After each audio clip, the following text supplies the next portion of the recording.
Litbang Kompas mempublikasikan hasil survei elektabilitas 3 bakal calon presiden yang akan maju dalam pemilihan presiden pada 2024 mendatang.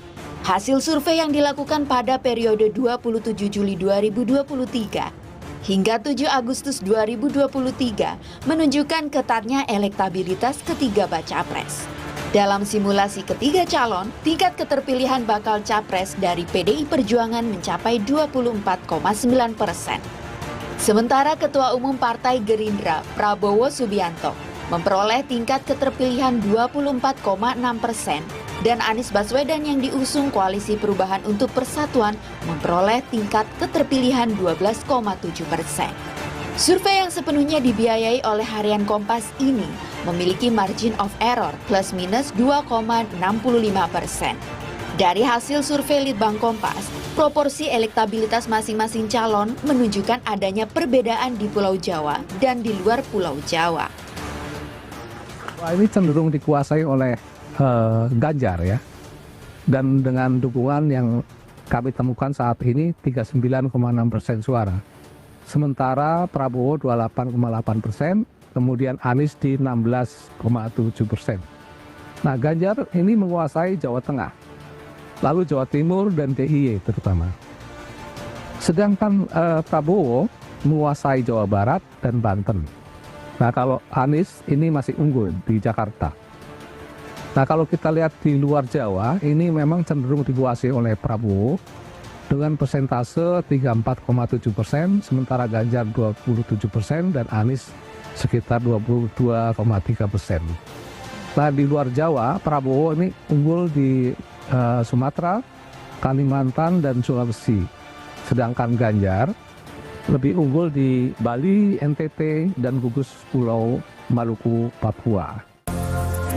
Masing-masing bakal capres membawa basis dukungan suara sendiri-sendiri yang memengaruhi elektabilitas mereka dalam survei. Ya, pertama-tama ada basis suara dulu. Basis suara itu sebetulnya sudah dibawa sejak sebelum survei kita bulan Mei yang lalu ya, ketika suara Ganjar Pranowo itu turun. Jadi basis suara itu bahkan sudah dibawa sejak awal periode kedua Jokowi. Jadi basis suara dari Pak Anies dan Pak Prabowo itu relatif jauh lebih besar ya. Pada start di Oktober 2020 itu Pak Anies, Pak Prabowo itu sudah jauh lebih tinggi daripada suara Ganjar. Tapi pada bulan Mei yang lalu kita tahu bersama untuk pertama kalinya suara Ganjar itu turun. Kemudian pada survei kali ini suara Ganjar itu rebound lagi sehingga kembali bersaing. Nah, pada dasarnya ketiga calon ini sudah punya karakteristik elektabilitas masing-masing. Persaingan elektabilitas antara ketiga bakal calon presiden menjadi lebih ketat. Survei elektabilitas Litbang Kompas menunjukkan elektabilitas Ganjar Pranowo yang menguat. Meningkatnya elektabilitas seorang calon dipengaruhi antara lain oleh kerja mesin politik parpol, karakter masing-masing calon, dan koalisi partai pendukung. Rebound itu sebetulnya kan banyak aspek ya. Satu pasti mesin politik. Yang kedua juga bagaimana pendekatan dari sosok Ganjar Prabowo sendiri. Yang ketiga fenomena koalisi partai. Jadi tren, kalau kita lihat tren merunut ke belakang, pemilih Ganjar Pranowo itu dia agak sebangun dengan pilihan pada PDIP. Kita tahu sendiri bahwa meskipun Ganjar Pranowo turun pada survei bulan Mei kemarin, PDIP tetap bertahan, bahkan sedikit naik. Jadi selama kira-kira 4 survei terakhir, elektabilitas PDIP itu terus naik sampai pada titik pada bulan Agustus ini. Jadi artinya di sini masyarakat atau pemilih yang Litbang Kompas sudah memiliki pemilih loyal. Pemilih loyal itu sedikit banyak kemudian kembali sehingga menyebabkan suara Ganjar Pranowo tadi rebound. Selama ini, jargon kemenangan Jawa adalah kunci. Menjadi keniscayaan yang seringkali dipercaya memengaruhi kemenangan dalam pemilihan presiden dan wakil presiden. Peneliti Litbang Kompas Yohan Wahyu menyatakan, komposisi pemilih yang berada di Pulau Jawa dan luar Pulau Jawa dalam pemilu 2024 relatif berimbang. komposisi pemilu 2024 nanti, komposisinya kan sebenarnya sudah relatif berimbang gitu ya. 50% sebagian besar, lebih dari 50% di Jawa, sisanya di luar Jawa. Artinya memang Jawa menjadi kunci, tapi penguasaan di luar Jawa itu juga tidak kalah penting untuk kemudian dijadikan semacam modal elektoral ya. Jadi apalagi di Jawa selisih Pak Prabowo dan Pak Ganjar juga relatif tidak terlalu lebar gitu ya. Jadi ini sebenarnya dua sosok ini memang punya kekuatan, punya peluang yang relatif sama dalam penguasaan wilayah. Yohan Wahyu berpendapat pemilihan pasangan bakal cawapres perlu mempertimbangkan faktor non-elektoral.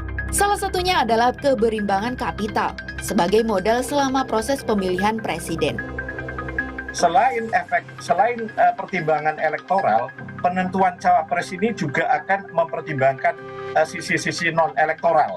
Misalnya keberimbangan pasangan calon, tadi misalnya Jawa, luar Jawa, keberimbangan dari latar belakang calon, militer atau sipil, atau kemudian keberimbangan dari sisi dukungan kapital ya, modal untuk berlaga di Pilpres. Nah ini yang sebenarnya wilayahnya tidak lagi wilayah elektoral yang selama ini bertumpu pada keinginan publik ya, tapi wilayahnya juga non-elektoral yang lebih banyak akan dimainkan oleh elit dibandingkan oleh publik.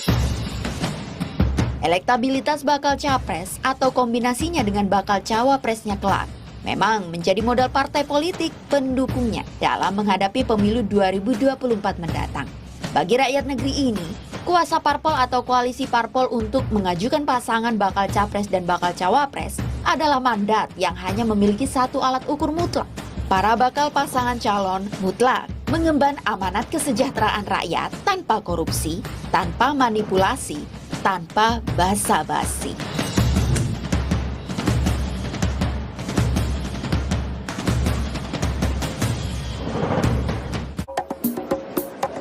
Kata orang, gue itu si paling kerja, syuting seharian, tiba-tiba sakit kepala. Oskadon, oke buat sakit kepala.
Indonesia telah memperingati hari ulang tahun ke-78 minggu lalu.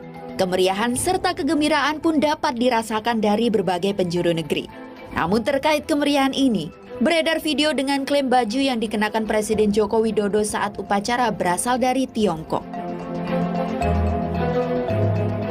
Video berisi narasi hancur negeri ini, kepala negara, upacara bendera, pakai baju Cina.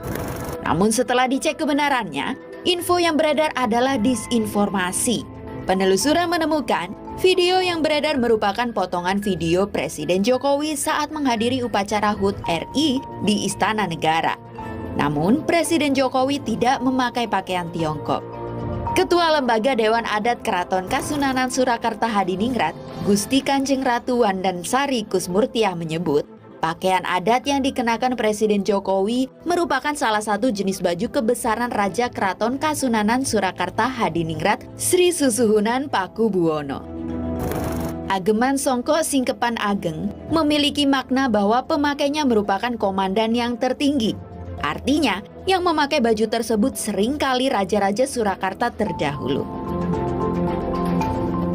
Jadi, video dengan narasi Presiden Jokowi memakai baju Tiongkok saat upacara HUT Republik Indonesia adalah tidak benar atau hoax.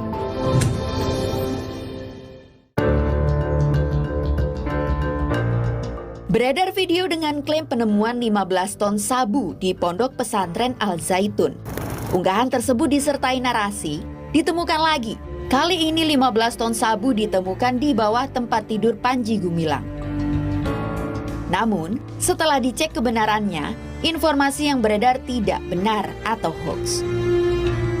Penelusuran menemukan video yang muncul ketika tautan diklik tidak merujuk pada video penemuan sabu di Pondok Pesantren Al Zaitun, melainkan barang bukti sabu yang disita dari kapal MV Sunrise Glory berbendera Singapura dan Indonesia pada Februari tahun 2018. Video tersebut bersumber dari kanal Lingkar News pada 8 Agustus 2023 yang memperlihatkan sejumlah petugas BNN tengah melakukan pemeriksaan di sebuah rumah. Lebih lanjut ditemukan pula video identik di kanal YouTube Kompas TV dengan judul Gerebek Gudang Sabu di Medan, BNN sita lebih dari 50 kg. Jadi, video dengan narasi penemuan 15 ton sabu di Pondok Pesantren Al Zaitun adalah keliru.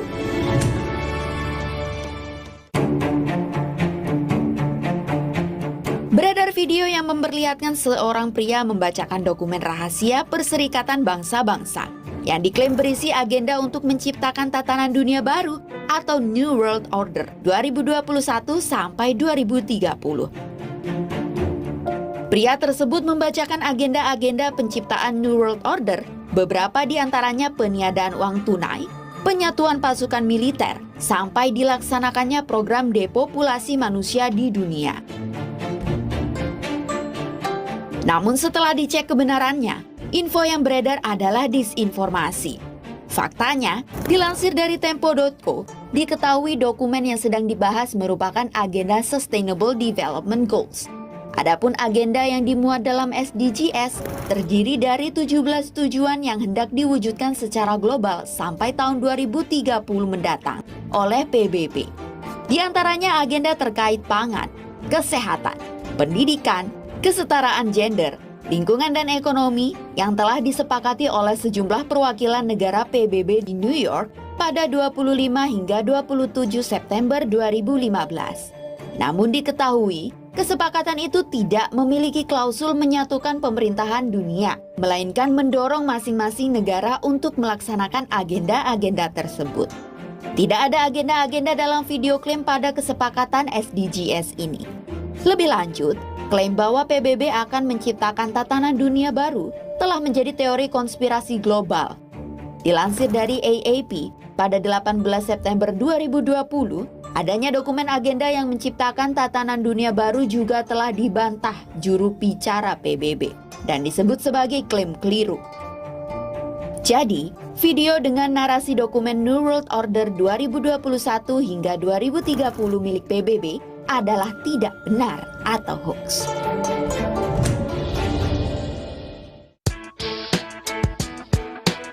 Beredar sebuah video berisi larangan langsung meminum air setelah makan. Video tersebut disertai narasi beberapa gangguan pencernaan jika meminum air setelah makan seperti makanan tidak bisa dicerna dengan baik karena glukosa dalam makanan akan menjadi lemak dan memicu kadar insulin, lalu memicu asam lambung, dan terakhir, kandungan gizi dalam makanan tidak terserap sempurna. Oleh karena itu, pengunggah video klaim menyarankan agar minum harus diberi jeda 30 menit sampai 1 jam setelah makan. Namun, setelah dicek kebenarannya, informasi yang beredar adalah tidak benar atau hoax. Dilansir dari kompas.com, dokter penyakit dalam spesialis gastroenterologi dan hepatologi RSCM Arif Fahrial Syam mengatakan, larangan minum air seusai makan adalah hal yang salah. Sebaliknya, ia justru menganjurkan bahwa setiap orang langsung minum setelah selesai makan. Hal ini karena air yang diminum dapat membantu proses pencernaan makanan.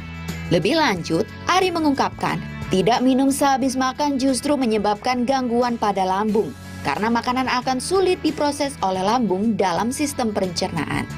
Selain itu, air juga membantu memecah makanan, sehingga nutrisinya dapat terserap lebih mudah di usus 12 jari. Lalu di sisi lain, air membuat kotoran menjadi lebih lunak sehingga mencegah sembelit. Jadi, video dengan narasi larangan langsung meminum air setelah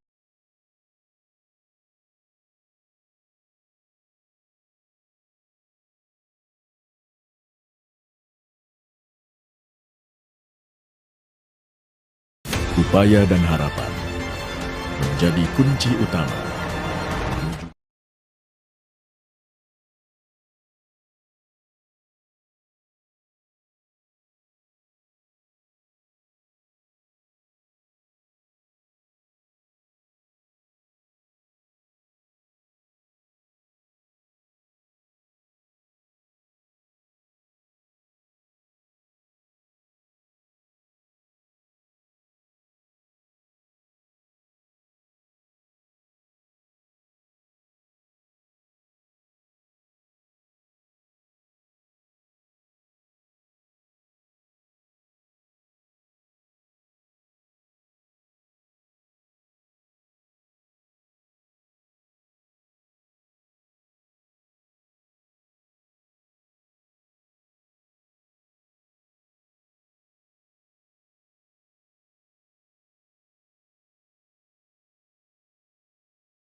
Ancaman fenomena alam El Nino tidak main-main. Ancaman kekeringan membuat masyarakat di sejumlah daerah di Indonesia kesulitan mendapatkan air bersih. Bahkan, 6 orang warga Kabupaten Puncak, Papua Tengah meninggal dunia akibat kekeringan yang ekstrim. Khususnya terhadap ketahanan pangan. Dan saya mendapat arahan dari Bapak Presiden langsung agar dalam rapat koordinasi tentang inflasi daerah sudah terjadi di Kabupaten Puncak. Di Kabupaten Puncak terjadi kekeringan, gagal panen, dan 6 warga meninggal di sana. Saya sudah koordinasi dengan Ibu Gubernur dan Bupati, memang ada permasalahan untuk suplai. Daerah nanti bisa paham daerahnya seperti apa, dan apa yang harus dilakukan. Pemerintah telah menyalurkan bantuan kemanusiaan untuk menanggulangi dampak lebih buruk dari situasi tersebut. Bupati Puncak mengatakan, akses masyarakat untuk mendapatkan bantuan memang terkendala cuaca dan suhu dingin. Dan juga menarik, tapi ada sesuatu yang mereka mencari hidup. Ada ibu satu yang sudah hamil yang besar, dengan informasi bahwa di Kuyawage itu ada bantuan mama dan itu. Dikira benar, akhirnya dalam perjalanan dengan hamil besar, ternyata harus melahirkan di jalan dan anaknya meninggal. Tapi berarti belum sampai yang lebih lanjut yang tadi saya dapat informasi, ya mudah-mudahan itu kan suatu proses. Badan Meteorologi, Klimatologi, dan Geofisika atau BMKG memperingatkan, kekeringan ekstrim yang melanda Indonesia berpotensi mengancam ketersediaan air dan produktivitas pangan. Masyarakat di beberapa daerah mulai merasakan dampak fenomena El Nino ini. Mereka mulai kesulitan memperoleh air bersih. Itu dari sana, hutan. Hutan? Ya. Antri apa enggak tuh? Antri. Berapa lama antrinya? 1 jam nanti ngendem air dulu. Nanti kalau udah ada airnya baru ngambil lagi gitu. Kondisi kekeringan ini membuat warga harus berjalan jauh dalam lingkungan ekstrim untuk mendapatkan air. Warga Situbondo, Jawa Timur harus menempuh jalan yang curam dan terjal untuk memenuhi kebutuhan air bersih. Nggak ada air di rumah. Medannya memang terjal seperti ini? Iya, ya untuk minum, untuk kebutuhan setiap harinya itu dah, cuci beras. Tak jauh berbeda dengan Paimin, warga Cianjur, Jawa Barat juga kesulitan memperoleh air bersih akibat kekeringan yang berlarut-larut. Di saluran air di bawah. Apa itu sungai? Sungai. Itu nggak ada lagi mata air? Nggak ada juga 2 tapi kering. Udah berapa lama? Udah hampir dari pas gempa udah 8 bulan. Itu susah ya? Iya. Berarti Teteh dapat air dari mana aja? Dari situ aja? Iya, dari situ. Itu untuk apa biasanya? Paling cuci piring, cuci baju, sama buat mandi sehari-hari. Ancaman kemarau bukan hanya mengurangi ketersediaan air bersih bagi warga. Ancaman gagal panen turut menghantui masyarakat. Ratusan hektar sawah warga Desa Binong, Kecamatan Pamarayan, Kabupaten Serang, Banten, terancam gagal panen akibat kekurangan air untuk sawah mereka selama 1 bulan belakangan. Upaya menyedot air sungai menggunakan mesin tidak cukup untuk mengairi seluruh sawah warga. Nggak ada air, bisa dibantu sama mesin. Ini sekarang nggak ada yang bantu mesin? Nggak ada. Mesinnya masing-masing. Yang punya sawah itu yang memesin air. Tiap tahun kayak gini? Iya. Terus dulu rugi? Dulu pada kontrak, mesinnya besar tuh di sana. Pak, rugi nggak sih kalau begini? Rugi petani lah. Kementerian Pertanian mencoba mengantisipasi dampak El Nino untuk melindungi ketahanan pangan Indonesia. 6 provinsi ditunjuk sebagai tulang punggung pemasok beras nasional. Ke-6 provinsi tersebut adalah Sumatera Utara, Sumatera Selatan, Jawa Barat, Jawa Tengah, Jawa Timur, dan Sulawesi Selatan. Khusus Provinsi Nusa Tenggara Barat diharapkan dapat memberi kontribusi menanggulangi dampak El Nino. Karena NTB teruji dalam beberapa proses akhir-akhir ini, beberapa tahun terakhir, produktivitas berasnya terus meningkat dan overstocknya juga makin baik. Oleh karena itu, posisi ini tentu harus didorong dan diberi ruang. NTB mungkin sudah selesai dengan kepentingan beras secara ke dalam, kepentingan masyarakatnya, tapi NTB harus berkontribusi pada kepentingan nasional. Dan Saya hari ini ancaman El Nino dalam peta kita sudah hitam, bahkan coklat, merah. Aku masih ketemu air ya Bapak. Semua saya lihat sawah-sawah kita. Nah, Presiden ingin bahwa air yang masih tersisa harus dikejar. Ketahanan pangan negeri ini membuat perencanaan dan kerja cermat agar konsep tersebut tak hanya menjadi kertas rencana kerja. Kritik terhadap program food estate menjadi cermin yang baik agar konsep ketahanan pangan dapat terwujud. Kita itu membangun food estate, lumbung pangan itu untuk dalam rangka mengantisipasi krisis pangan. Hati-hati, semua kawasan, semua negara sekarang ini menghadapi yang namanya krisis pangan. Di lapangan itu tidak seperti semudah yang kita bayangkan. Jadi semuanya akan diperbaiki. Dan semuanya harus dievaluasi, harus dikoreksi, harus diulang, Kalau kita nggak berani, baru gagal pertama sudah mundur. Sampai kapanpun.